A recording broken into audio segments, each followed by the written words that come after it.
안녕하세요. 방송을 통해 인사드립니다. 국민 여러분과 이 나라의 건국 대통령이신 이승만 박사의 이야기를 나누게 되어서 저에게는 큰 기쁨이고 영광입니다. 이승만은 1875년 황해도 평산에서 태어났습니다. 2살 때 서울로 이주를 하죠.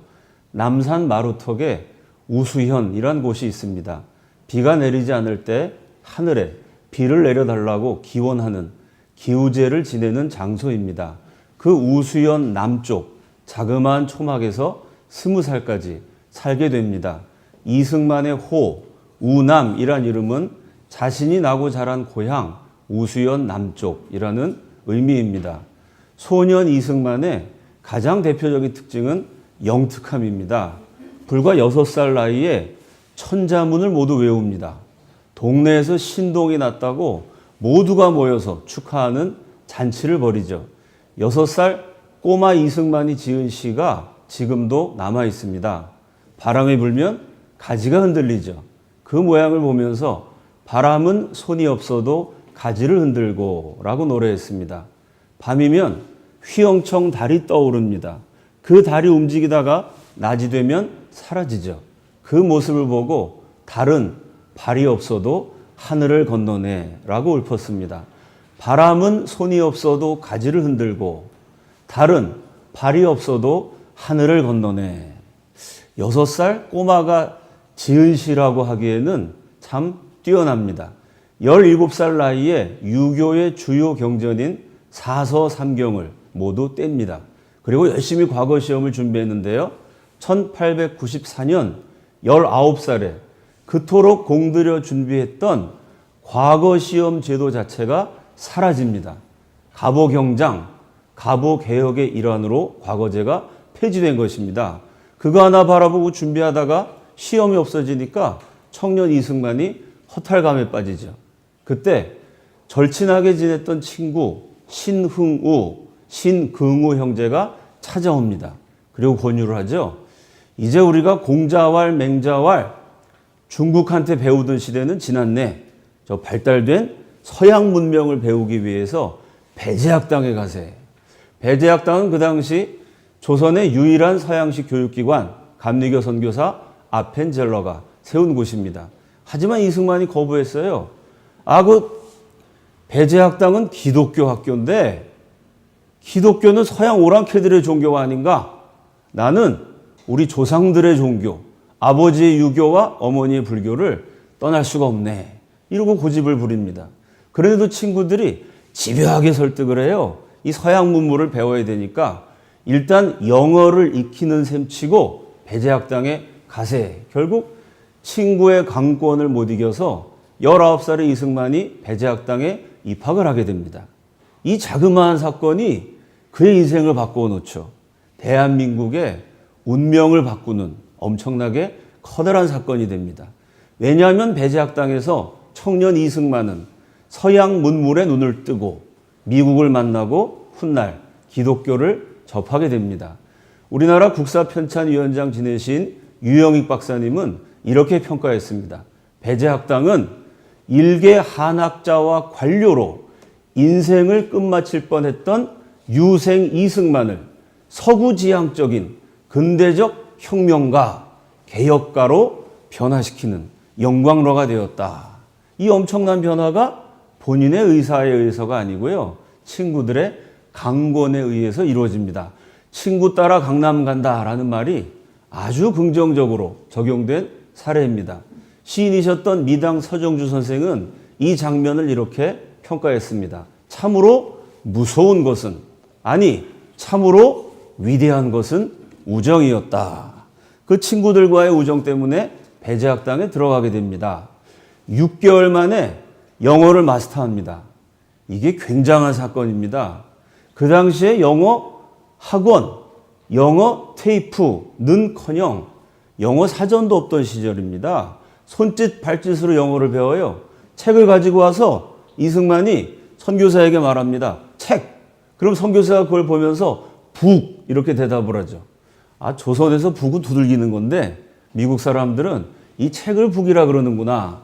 손짓 발짓으로 영어를 배워서 6개월 만에 마스터를 하고 배제학당에 영어를 가르치는 선생님이 됩니다. 요즘 말로 비유하면은 대학 입학하고 6개월 만에 영어학과 교수님이 되신 것이죠. 얼마나 뛰어난 인재였는지를 알 수 있습니다. 그런데 이승만은 훗날 자서전에서 이렇게 밝힙니다. 나는 영어 하나 배우러 배제학당에 갔는데 그곳에서 영어보다 더 중요한 것을 배웠다. 더 중요한 배운 것이 무엇일까요? 이승만이 이렇게 썼어요. 그것은 정치적인 자유와 평등의 개념이다. 그 당시 우리 백성들이 얼마나 고통스러웠는지를 기억하고 있는 사람이라면 그 정치적 자유와 평등이 얼마나 놀라운 사상이었는지를 느낄 수 있을 것이다. 조선에는 자유가 없었습니다. 윗분들이 명령하면 아랫사람들은 그대로 따라야 돼요. 조선에는 평등이 없었습니다. 왕이 있었고 양반이 있었어요. 정치적 자유와 평등만 주어지면 이 위대한 한민족 안에 감추어진 저력이 분출할 수 있을 것이라고 청년 이승만은 깨닫습니다. 배제학당을 수석 졸업하고 언론인이 되죠. 1898년 협성회 회보라는 신문을 창간합니다. 조선 국적을 가진 사람으로서는 최초로 신문이란 것을 만드신 분이 이승만입니다. 신문에 글 쓰는 사람, 취재하는 사람을 기자라고 부르죠. 그 기자라는 명칭이 이승만이 쓴 말입니다. 내가 기자다. 그분이 그런 말 하고 다니셔서 지금도 기자라는 명칭이 일반 용어로 정착이 됐습니다.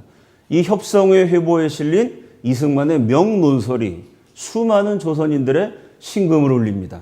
신문이 잘 팔려서 주간지가 일간지가 됩니다. 역시 우리 역사상 최초의 일간지, 이승만이 창간한 매일신문입니다. 지금은 신문이 매일 집에 배달되는 것이 당연합니다. 그러나 그것이 절대 당연한 게 아니었습니다. 신문도 없었고 일간지도 없었던 시절이 수천 년이었습니다. 우리 역사상 최초로 신문을 만들고 매일 신문을 받아보는 일간지 시대를 연 위대한 언론인입니다. 협성회 회보가 매일신문이 되고 매일신문이 발전해서 제국신문이 이승만은 신문을 창간한 사주 겸 주필 겸 기자로 맹활약을 하게 됩니다. 언론인 이승만에 대해서 우리나라 언론사의 권위자인 정진석 서울외대 명예교수님은 한마디로 이렇게 평가합니다. 이승만은 외세에 저항하는 한국신문의 민족주의적 성격을 형성했다. 그때 나라가 망할 때입니다. 외세가 개입해서 강대국들이 각종 이권들을 빼앗아 갑니다. 그 외세에 맞서 싸우며 우리 민족의 자유와 독립을 위해서 투쟁하는 빛나는 언론의 전통을 확립하신 분이 이승만이다라는 평가입니다. 수많은 특종을 남겼는데요. 그중에 대표적인 거 하나 소개합니다. 1898년 8월 30일자 제국신문에 이승만 기자가 쓴 특종 기사 대한사람 봉변한 사실이라는 기사가 실렸습니다. 제가 읽어드리겠습니다. 1인이 일본 사람이요. 배를 사서 껍질을 벗길새 옆에 앉은 대한사람 하나가 침을 잘못 뱉다. 1인의 옷에 떨어진지라 1인이 장동 사는 강흥기를 집탈하여 가지고, 집탈했다는 말은 그 남의 잘못을 집어서 트집을 잡았다는 얘기입니다. 배 벗기던 칼로 강가를 찔러 다행히 중초, 심장과 배꼽 사이에 급소입니다. 중초는 상하지 아니하였으나 바른 편 손을 찔러 유혈이 낭자한지라. 대충 무슨 내용인지 이해가 되시죠? 일본 사람이 배를 깎아 먹고 있었습니다. 아니, 배를 먹으려면 집에서 먹지. 그 왜 거리에 나와서 배를 먹어요? 지나가던 조선 사람이 침을 뱉었다는 겁니다. 요즘은 땅에 침 뱉으면 경범죄지만 그때는 그냥 다 뱉고 살았습니다. 근데 그 침이 일본 사람한테 튀었어요. 침이 튀었다고 기분 나쁘다고 칼로 조선 사람을 찌릅니다. 이게 급소에 찔렸으면 한 방에 죽을 수도 있어요. 깜짝 놀라고 손으로 막으니까 급소는 찔리지 않았지만 바른 편 오른손 찔러가지고 피가 어찌나 많이 났는지 유혈이 낭자한지라. 이런 기사를 썼습니다. 여러분, 이 사건이 어디서 일어났을까요?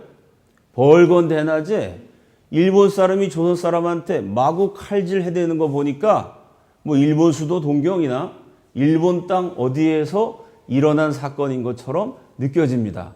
이 사건이요, 조선의 수도 서울 한복판에서 일어납니다. 나라가 망하니까 외국 사람이 막 칼질을 했다는 거죠. 이렇게 피를 막 흘리니까 사람들이 모여듭니다. 웅성웅성 소란일겠죠. 조선 순경이 와요. 가만히 보니까 가해자가 일본 사람입니다. 꼼짝 못하고 순경이 그냥 멀뚱멀뚱 쳐다보고 서 있기만 합니다. 조금 있다가 신고를 받고 일본 경찰이 와요. 칼로 찌른 가해자가 있고 칼에 찔린 피해자가 있습니다. 경찰을 하면 누구를 체포해야 돼요? 무르나 만합니다. 그런데 일본 경찰이요, 감히 대일본 제국 신민의 심기를 불편하게 했다는 죄로 칼 맞아 피 흘리는 조선 사람을 잡아갑니다. 그걸 보고 사람들이 격분해갖고 소리를 지르죠. 세상에 이런 법이 어디 있어? 막 대모를 하니까 일본 경찰이 총을 빵 쏩니다. 무서워서 조선 사람들이 도망치죠. 이 조선 백성들이 화가 나가지고 지금의 경찰청, 경무청에 찾아갑니다. 막 항의를 했더니 이번엔 또 조선 경찰이 나와서 총을 빵 쏴요. 제국신문이 그 당시에 4면짜리였습니다. 그 4면 가운데 2면 반, 절반 이상을 할애해서 기자 이승만이 이 사건을 자세히 보도합니다. 이렇게 씁니다. 그날 밤에 수백 명이 대한경무처에 가서 들어가 억울하고 원통함을 하소연하려 한즉 그곳 있는 순검들이 다 살아서 소리도 크게 질러 감히 가까이 오지 말라 하거늘 백성들이 소리 지르기를 이날 백성이 이 나라 경무청에 와서 호소하려 하는 것을 도대체 어디로 가란 말이요. 도대체 어디로 가란 말이요. 나라가 약하면 백성들의 처지를 한마디로 웅변적으로 대변한 말입니다. 요즘도 마찬가지예요. 시리아라는 나라 보세요. 내전이 일어나가지고요, 1,000만이 넘는 국민들이 난민, 아주 비참하게 살고 있습니다. 그 나라 3살짜리 여자 어린애가 도저히 살 수 없어서 외국으로 피신하려고 그랬죠. 배가 침몰하는 바람에 바다에 빠졌습니다. 그 어여쁜 어린애 시체가 바다에 둥둥둥둥 떠다니다가 다른 나라 해변가에 닿았어요. 그 사진을 찍은 것이 세계적인 특종이 됐습니다. 예나 지금이나 나라가 약해지면 백성들은 이렇게 고생하게 돼요. 구한 말, 대한제국이 힘을 잃어버렸을 때 우리의 수도 서울 한복판에서 일본 사람이 조선 사람들에게 마구 칼질을 해도 아무도 막을 수 없는 그 억울함을 하소연해도 아무도 들어주지 않는, 도대체 어디에 가서 도대체 어디로 가란 말이요. 백성들이 탄식했던 풍경입니다. 저와 여러분이, 우리 국민 모두가 행복하게 살기 위해서 대한민국 국민의 기반인 대한민국이 튼튼해야 합니다. 이승만은 이렇게 신문을 통해서 명논설을 씁니다. 20대 젊은 나이에 조선 최고의 문장가로 명성을 떨치게 되죠.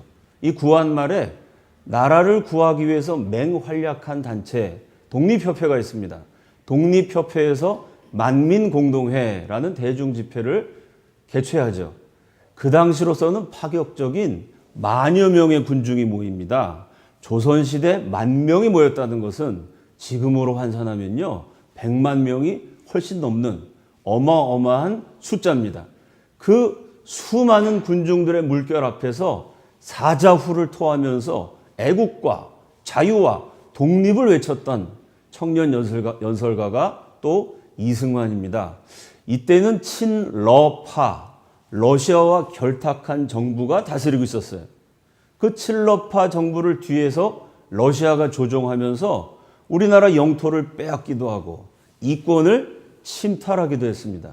이 친러파와 저항하는 자주적이고 독립적인 연설을 이승만이 많이 합니다. 그러니 그 당시 정부 수구 세력이 가만히 있지 않았겠죠. 반격을 준비합니다. 그 수구파가 동원한 물리력이 보부상입니다. 보부상이라 그러면 물건을 들고 등에 지고 운반하는 사람, 임진왜란 병자호란 때 식량과 무기를 운반했던 국가가 동원할 수 있는 물리력이 바로 이 보부상들입니다. 1898년 11월 21일 궁궐 앞에서 이승만이 정부를 개혁해야 한다, 신랄한 연설을 하고 있을 때 고종 황제가 동원한 보부상이 이 시위대를 습격을 합니다. 때리고 짓밟고 머리가 터지고 피가 줄줄 흐르는 유혈 사태가 벌어지죠. 이 난장판에 이승만은 뭘 했을까요? 이승만은 글을 잘 썼고 연설을 잘했을 뿐만 아니라 주먹질도 잘했어요. 주먹질보다 발길질을 더 잘했습니다. 아주 재주가 다양하신 분이었죠.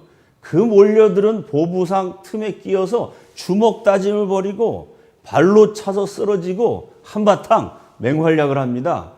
그날 유혈 참극으로 김덕구라는 독립협회 회원이 그 자리에서 맞아 죽습니다. 살가죽이 터지고 뼈가 부러지는 부상을 입은 사람이 60여 명, 60여 명의 사상자를 낸 유혈 참극이 한바탕 지나가고 난 다음에 이 독립협회 회원들이 다시 모였어요. 인원을 점검해 봤더니 이승만이 없습니다. 제일 앞에서 앞장서서 싸우다가 사라졌으니까 야, 이 애국 청년 천재 이승만이 맞아 죽었나 보다. 동지들이 애석해합니다. 그날 신문에 이승만이 보부상패 황국협회 두목이었던 기령수한테 맞아 죽었다, 이승만이 맞아 죽었다는 기사가 신문에 실려요. 동지들이 다 침울하면서 눈물 흘리는데 갑자기 이승만이 살아서 나타납니다. 아, 이게 사람인가 유령인가 동료들이 놀래가지고요, 실제로 얼굴을 만져보기도 합니다. 틀림없는 사람이에요. 이 자초지정이 어떻게 되었느냐, 이승만이 열심히 싸우는데 그 막강한 보부상 패거리를 주먹으로 이길 수 없습니다. 어이쿠, 이 싸우다 맞아 죽겠구나. 도망치려고 방향을 바꿨어요. 튀려고 하는데 누군가 이승만의 손목을 턱 잡습니다. 이승만 씨, 그리로 가면 죽습니다. 살려거든 반대 방향으로 뛰시오. 여러분, 저 오른쪽에서 왼쪽에서 폭도들이 습격을 한다면 반대편 오른쪽으로 도망가야 삽니다. 근데 그쪽으로 가면 죽는다는 거예요. 살려면 공격자들이 오는 그 방향으로 가야 된다는 거예요. 아니, 누가 들어도 이상한 소리죠.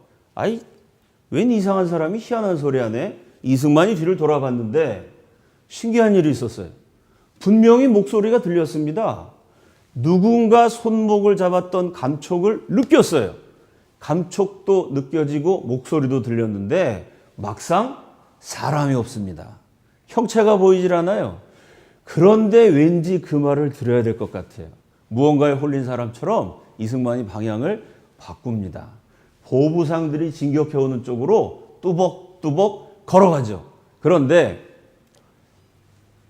지금 같았으면 큰일이 났을 뻔했는데요. 그 시절에는 스마트폰이 없었어요. 요즘 같으면 이승만 사진 스마트폰으로 찍어서 전송을 하면 전국에서 온 보부상들이 스마트폰 열어보고 아, 요 놈이 이승만이구나 얼굴을 알 수 있습니다. 그 당시 전국에서 몰려온 이 보부상들이요, 이승만 얼굴을 본 적이 없어요. 역적 이승만을 때려 죽이자라고 외치면서 보부상들이 행진하는데 그 사이를 이승만이 지나가요. 경상도에서 온 보부상은 이승만을 보고 저놈이 이쪽으로 오는 거 보니까 우리 편인가 본데 얼굴은 본 적이 없고 아, 쟤는 어디 평안도나 딴 데서 왔나 보다 이렇게 길을 비켜줍니다. 평안도에서 온 사람은 저놈이 이쪽으로 오는 거 보니까 저 시위대는 아닌 것 같고 얼굴을 처음 보지만 저는 경상도에서 왔나? 그러고 길을 비켜줍니다. 역적 이승만 때려 죽이자라고 외치는 보부상들이 막상 이승만이 걸어갈 땐 슬슬슬슬 길을 비켜줘서 그 위기에서 살아나게 됩니다. 이승만이 이 사건을 대단히 신기하게 생각했어요. 내가 까딱 잘못하면 죽을 뻔했는데 그 죽음의 위기에서 나를 살려준 보이지 않는 손, 그 손의 정체는 누구일까? 훗날에 계속해서 의심을 갖게 됩니다. 이렇게 이승만은 젊었을 때부터 마지막 순간까지 수도 없는 죽음의 위기를 겪어요. 그럴 때마다 보이지 않는 손이 나를 지켜주셨다라는 고백을 남깁니다. 자, 글도 쓰고 연설도 하고 주먹질, 발길질, 난투까지 벌이면서 기울어가는 나라를 살려보려고 애썼어요. 그런데 조선은 계속해서 멸망의 길을 치닫습니다. 결국 이승만과 개혁파들이 과격해지죠. 이대로 가면 나라 망하고 나라 망하면 백성들은 비참해진다. 이 백성들을 살려낼 수 있는 방법은 하나, 혁명을 하자. 고종 황제를 폐위하고 박영효를 중심으로 하는 개혁 정부를 구성하기 위한 거사를 모의합니다. 합니다. 일종의 쿠데타, 혁명 모의라고 할 수가 있죠. 이 모의가 사전에 발각이 돼요. 이승만은 지명수배를 당하게 됩니다. 할 수 없이 이승만이 피신한 곳이 배제학당, 미국 선교사님들이 세우신 곳이었기 때문에 당시에는 일종의 치외 법권 지역이었습니다. 거기 그냥 조용히 숨어 있었으면 괜찮았을 텐데요. 잠복하고 있은 지 18일 만에 1899년 1월 9일입니다. 미국 선교사이자 의사였던 셔먼이라는 분이 조선 아이를 치료하기 위해서 왕진을 나갑니다. 그때는 약도 없고 병원도 없었기 때문에요. 사소한 병으로 사람이 많이 죽었어요. 발달된 서양 의술을 가진 선교사가 찾아가면 살 수 있는 아이가 아주 하찮은 질병 때문에 죽을 수도 있습니다. 그래서 선교사가 왕진을 가려고 하는데 조선말 통역할 사람이 없어요. 발을 동동 구르고 있었겠죠? 그 딱한 사정을 보고 이승만이 내가 통역을 해주겠다고 변장을 하고 지명수배자가 길거리에 나섭니다. 그랬다가 그만 순경한테 체포가 되죠. 선교사의 사역을 돕다가 체포가 됐으니 이 미국 사람들이 얼마나 미안했겠어요. 이 이승만을 살려내려고 여러 가지로 구명 활동을 합니다. 그 구명 활동이 꽤나 성공적이었기 때문에 이승만은 금방 풀려날 수도 있었어요. 그런데 이승만의 자존심이 문제였습니다. 내가 조선의 독립정신을 외치고 다니는 사람인데 감옥에서 나가도 독립정신으로 내 힘으로 나가야지. 미국 사람 도움을 받는 것은 어울리지 않는다. 이러고 탈옥을 모의합니다. 또 워낙 젊어서 조선 최고의 문장가, 조선 최고의 연설가, 수많은 군중들의 열광과 환호를 받았기 때문에요. 자신감이 지나쳤어요. 내가 옥을 깨트리고 탈출하면 수많은 조선 군중이 나를 따라와서 위대한 지도자로 추대할 것이다. 이런 아주 야망에 불탔습니다. 그래서 탈옥을 계획해요. 간수를 물리치려면 무기가 있어야 됩니다. 그래서 이승만이 배제학당에서 만난 아주 절친한 동료, 친구에게 육혈포, 권총 2자루를 감옥으로 넣어달라고 요청을 합니다. 아마 그 권총이 인천항을 통해 밀수된 것이라고 추측이 됩니다. 그 권총을 친구가 은밀하게 구해다가 감옥 안에다가 넣어줍니다. 이승만에게 권총을 제공한 친구, 우리 전 국민이 다 아시는 위대한 한글학자 주시경 선생입니다. 주시경 선생님이 한글만 연구하신 것이 아니라 권총을 감옥에 밀반입하는 이런 또 희한한 재주가 있으셨습니다. 이승만과 주시경 두 뛰어난 인재가 배제학당에 절친한 동료였어요. 그래서 서울 사람들이 이렇게 얘기했습니다. 이승만은 정치하러 배제학당 다니고 주시경은 한글 연구하러 배제학당 다닌다. 그 친구가 준 권총으로 간수를 빵 쐈는데 다리에 맞습니다. 간수를 제압하고 탈옥에 성공해요. 그랬지만 금방 도로 잡혀버립니다. 참 허무하게 끝나버린 탈옥이죠. 그러니 고종 황제가 진노했습니다. 감히 황제를 쫓아내는 당시로서는 하늘을 거스리는 대역죄인 역적 주제, 감옥에서 탈옥을 하고 관리한테 총을 쏴 역적 이승만 사형 선고를 받고 23살 젊은 나이에 조선의 중죄수만 가두는 한성 감옥에 갇히게 됩니다. 한성 감옥에 들어가면요, 일주일 지나지 않아 이빨이 흔들흔들 위장에 탈이 나요. 왜냐하면 죄수한테 밥을 주는데 애초에 밥을 지을 때부터 쌀 반, 모래, 왕겨, 깻묵 이런 거 섞어서 반, 모래알을 씹고 나무 껍질을 삼켜야 하니 이빨, 치아가 손상되고 위장에 병이 생기는 게 당연합니다. 감옥이 어찌나 좁은지요? 죄수 1인당 차지하는 면적이 0.23평, 가로 85cm, 세로 85cm 정도입니다. 이렇게 좁으면요, 눕기는커녕 다리를 뻗을 수조차 없겠죠. 그 좁은 깜빵에 웅크리고 있어야 되는데 그냥 웅크리는 것이 아니라 목에는 무게 10kg의 칼을 써요. 손은 수갑으로 묶습니다. 다리는 족쇄로 채워요. 온몸이 꽁꽁 묶인 채로 하루 종일 앉아 있으면 머리끝부터 발끝까지 파리, 모기, 바퀴벌레, 찐득이, 벼룩 온갖 벌레들이 물어뜯습니다. 벌레란 녀석들이 어찌나 깨물고 피를 빨아먹는지요. 그 시절 한성 감옥을 경험했던 김형섭이라는 죄수의 회고록을 보면 이틀만 지나면 피를 빨리온 자리 때문에 하얗던 옷이 빨갛게 변했다. 이런 대목이 나옵니다. 밤에는 고문실로 끌고 가요. 이승만을 빨개 벗겨서 거꾸로 매달아 놓습니다. 거꾸로 매달린 사람 콧구멍에 고춧가루를 뿌리고 주전자로 물을 들이부어요. 쇠붙이를 빨갛게 달궈서 몸을 지집니다. 다리 사이에 장대를 넣어서 주리를 트는, 뼈를 으스러뜨리는 고문을 가하죠. 이승만이 붓글씨를 잘 썼어요. 너 명필을 하며 손 내밀어봐. 이 손을 망치로 칩니다. 이때 손가락이 다 부서져서 숟가락질, 젓가락질 다시 하는 데만 5년이 걸려요. 5년 동안 손을 쓸 수 없으니까 밥을 거의 핥아 먹다시피 합니다. 감옥에서 나와서 하루도 빼놓지 않고 붓글씨 연습을 하죠. 감옥 가기 전에 서예 실력을 회복하는데 무려 39년이 걸립니다. 1952년 6.25 전쟁이 한창일 때 대통령 이승만의 일기장에 이런 대목이 나옵니다. 전쟁하느라 얼마나 신경을 많이 썼는지 어젯밤 꿈에 한성 감옥에서 고문당하는 꿈을 꾸다가 비명을 지르면서 깨어났다. 고문당한 게 만 23세, 악몽을 꾸다가 깨어난 게 만 77세, 무려 54년, 반백년 넘는 세월이 지나도록 그 고문의 악몽에서 깨어나질 못합니다. 이렇게 온몸이 으스러지도록 고문당하다가 머리끝부터 발끝까지 벌레들한테 물어뜯기다가 날짜가 되면 이승만 나와 목을 칼로 쳐서 죽이는 사형수 신세가 됩니다. 이렇게 이승만이 온몸이 으스러진 채 한성 감옥에서 하루하루를 견디고 있을 때 그와 함께 혁명을 꿈꾸었던 동지들은 한 사람씩 형장의 이슬로 사라지게 됩니다. 장호익 장군이란 분이 있었어요.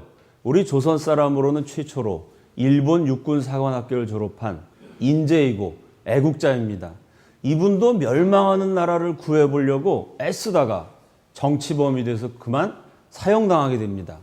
그 당시에 사형은 망나니가 칼로 목을 쳐서 죽이는 참수형입니다.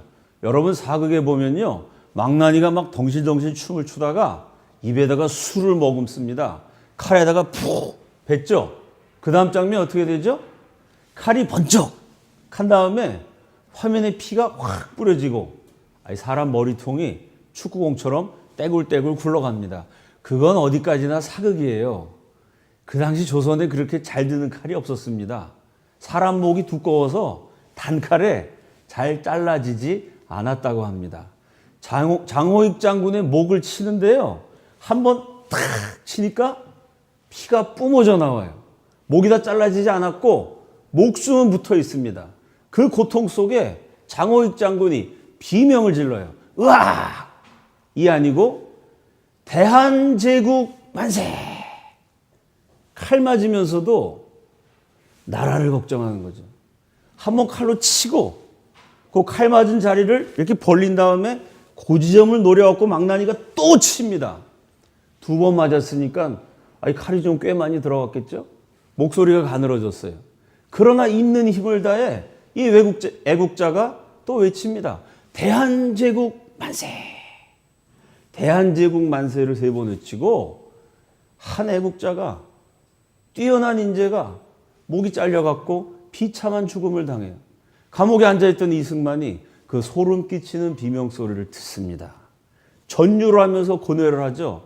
저 애국자의 목을 저렇게 함부로 치는 나라, 내 조국 대한제국의 운명은 어찌 될 것인가 고뇌를 하게 됩니다. 이승만의 친구도 앞서가서 처형을 당해요. 망나니가 목을 치니까 이 친구가 마지막 유언 같은 외마디 비명을 지릅니다. 이승만! 이승만의 이름을 외치다가 친구가 죽어요. 무슨 뜻이었을까요? 나는 이렇게 먼저 가지만 제발 이승만 너는 살아서 이 땅에 백성들이 주인 되는 5,000년 짓밟혔던 우리 민족이 한번 길을 펴고 당당하게 살아갈 수 있는 우리 후손들에게 물려줄 그 좋은 나라를 너는 한번 세워다오. 못다 이룬 독립과 개혁의 꿈을 비원으로 남기고 친구가 처형당해서 죽습니다. 친구가 뒷일을 나에게 맡기고 먼저 갔는데 과연 내 운명은 어찌 될까? 내가 이 지옥 같은 한성 감옥에서 살아서 나갈 수 있을까? 이 나라는 어찌 될 것인가? 내 운명은 어떻게 전개될 것인가? 고뇌하지만 이승만이 할 수 있는 것은 아무것도 없습니다. 온몸이 묶인 채로 낮에는 벌레들에게 물어 뜯기고 밤에는 끌려가서 밤새도록 고문을 당해야 돼요. 그저 할 수 있는 일이라고는 온몸이 묶인 상태에서 마음의 위안을 찾기 위해서 이승만이 성경을 구해다가 있습니다. 감옥이 너무 좁은 데다가요. 목에는 칼을 쓰고 있으니까 성경을 펼칠 공간이 없어요. 청년 이승만 자서전에 보면 이 옆구리와 엉덩이가 만나는 지점, 이 옆에 한 뼘 빈 구석이 있었대. 여기다가 성경을 펼쳐놓고 목에 칼, 널빤지를 씌웠으니까 목을 길게 빼서 옆으로 숙여 째려보면 겨우 성경 글자가 보이겠죠? 이렇게 성경을 한자 한자 읽어가는 것. 그것 이외에는 아무것도 할 수 있는 것이 없습니다. 그런데 이 성경이 엄청난 일을 해요. 그저 마음의 위로를 찾기 위해서 성경을 읽기 시작했는데 그 성경의 메시지가 이승만을 사로잡습니다. 1899년 1월 추운 겨울날 이승만이 감옥에서 기독교로 개종을 하게 됩니다. 이게 역사적인 사건입니다. 이승만 이전에 조선의 양반 가운데 기독교인이 된 사람, 일본에서 개종한 이수정, 중국에서 개종한 윤치호 이런 분들이 있었습니다. 그분들은 다 외국 나가가지고요. 외국 문물을 접하면서 기독교를 받아들였고요. 유교가 강력했던 유교 중에서도 성리학, 주자학이 정통이었기 때문에 같은 유교였던 양명학 책을 갖고 있어도 사문난적, 이단으로 몰렸던 무서운 사회가 조선입니다.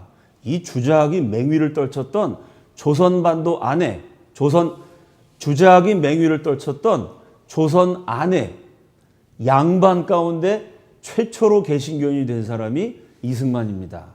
이승만이 기독교로 개종했던 순간을 청년 이승만 자서전에 이렇게 기록했습니다. 나는 평생 처음으로 감방에서 오 하나님, 기독교인이 된 이승만의 입에서 튀어져 나온 기도문입니다. 오 하나님, 첫 마디가 제발 저를 살려주세요. 이 지옥 같은 한성 감옥에서 빼내주세요가 아닙니다. 영어로 쓴 자서전에 O God, save my country and my soul. 우리의 조국을 구원해 주옵소서. 그리고 내 영혼을 구원해 주옵소서. 이승만의 기도문은 이 땅의 모든 종교인들에게 강렬한 메시지를 던집니다. 우리가 종교를 갖는 목적이 무엇일까요? 우리가 신앙생활하는 이유는 무엇입니까? 어느 종교이든지 그 종교를 통해서 그저 내 한 몸 편해지는 거, 우리 자녀들이 좋은 대학 가고 우리 가족 잘 먹고 잘 사는 거, 그것이 종교의 본질일까요?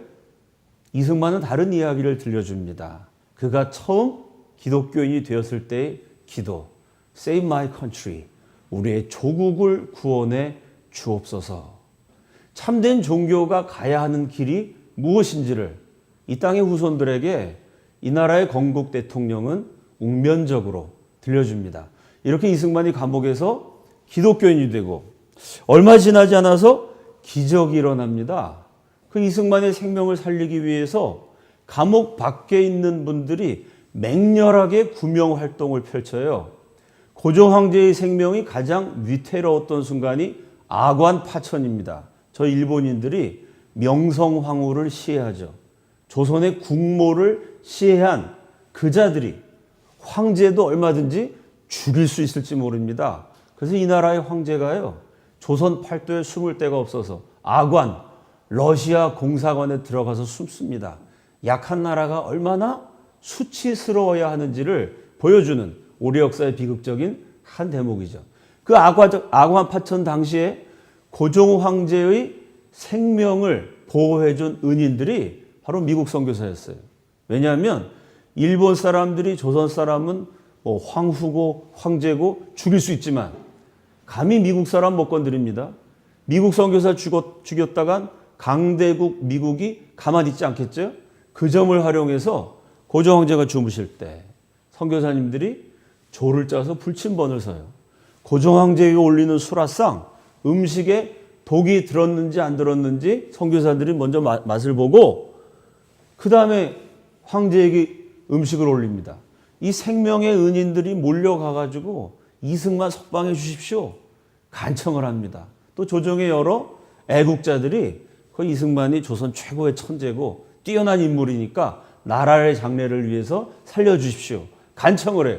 고종 황제가 괘씸해서 죽이려고 그러다가 사방에서 구명 활동을 벌이니까 결국 6개월 만에 사형해서 무기징역으로 감형을 합니다. 또 사람들이 몰려들어가지고 저 인재를 평생 감옥에 썩기게 하는 건 국가적인 손실입니다. 살려달라고 간청을 해서 무기징역에서 징역 10년으로 또 한 번 감형을 해요. 결국은 5년 7개월 만에 죽으러 들어갔다가 살아서 감옥문을 나오게 됩니다. 그 한성 감옥에 있었던 5년 7개월, 이승만의 인생을 바꾸고 우리 민족과 대한민국의 역사를 바꾸는 중요한 시기가 됩니다. 그 이야기를 다음 편에 계속하겠습니다. 감사합니다.